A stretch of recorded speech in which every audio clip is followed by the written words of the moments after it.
Kibet. Basi mimi mmesikia naitwa Owen Baya, mimi ni mbunge wa kutoka Kilifi Kaskazini na nimekuja kuunga mkono rafiki yangu Kirwa hapa kwa hii shule na pia kuungana na rafiki yangu hapa Governor Sang katika county hii yake. Huyu governor wenu ni mtu mzuri sana. Very humble, very nice man.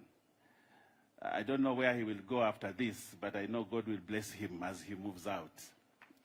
He's a good man, very humble, very, very, very nice. Baba Askofu na makasisi ambao wako, Prime Cabinet Secretary wetu leo ambayo yuko hapa, na leader wetu wa majority na wale wabunge wengine. Mimi nataka kusema maneno mawili. Mwanzo nipongeze maneno inafanyika kwa hii shule. Hii shule tumeona matokeo bora sana. Ati mtu wa mwisho wa hapa ametoka na C. Si hiyo ni maajabu. Karibu kila mtu hapa anaenda university. Kwa hiyo walimu, board na wanafunzi, pongezi sana na muendelee kufanya vizuri.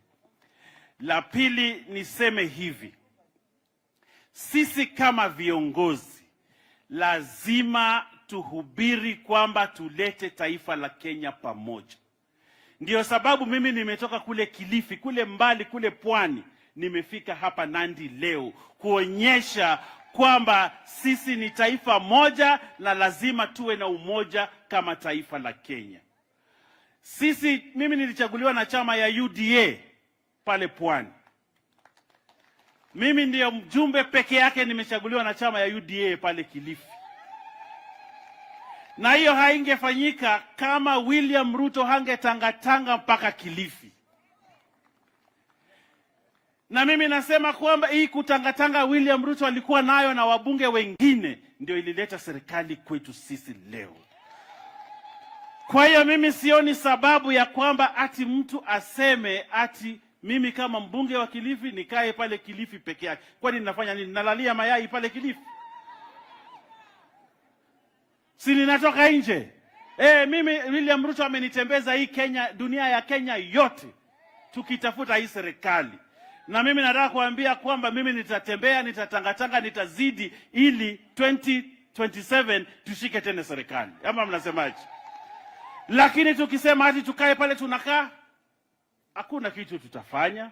Kwa hiyo mimi nataka kuunga mkono kauli ya rais, viongozi watoke watembee. Ndio leo hapa utaona wa Taita yuko hapa, wa Western yuko hapa, wa Nyandarua yuko hapa, wa Laikipia, wa Marsabit, tuko hapa kwa sababu sisi ni wa Kenya na ni lazima tutembelee na tutembeleane kama wa Kenya ili tulete umoja wa taifa la Kenya.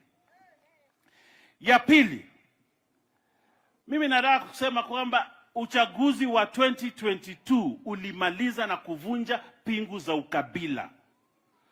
Kwamba sisi we do not belong to a region, we belong to a country called Kenya. One country called Kenya, one government, one state led by His Excellency William Samoei Ruto, the president of this country. And I do not need to belong to any other camp belonging to any other person.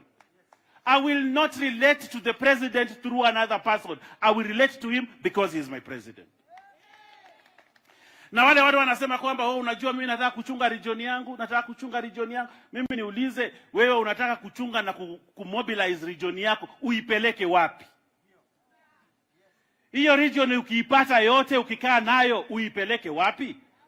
Si hiyo region ni ya William Samoei Ruto? Sasa mbona unataka kuitoa kwa William Samoei Ruto, uipeleke wapi? Kwa hiyo mimi nataka kusema viongozi wadumishe heshima. Na wadumishe heshima, waheshimu rais. Leo tuko na Prime Cabinet Secretary hapa, Musalia Mudavadi, amekuja kujiunga na kuungana na kuunganisha wa Kenya. Ndio sababu yuko hapa leo. Tuwache kuvunja ile serikali na ule umoja ambao William Ruto ametuwekea sisi kama viongozi. Kwa hiyo mimi nataka kusema those people that are worried about their regions, be worried about Kenya more than your region.